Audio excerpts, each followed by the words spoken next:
না সমস্যা না, বোতলের ভিতর ছিল, বোতলের ভিতর ছিল। না না না কিছু নেই, বোতলের বোতলে আছে, বোতলে কোটটা ভিজে দে পুরা। দাঁড়া এক মিনিট, এক মিনিট।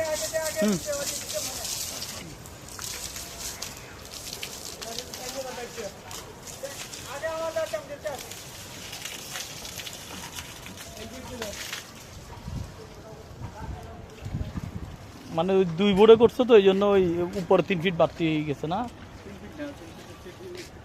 একটু কম।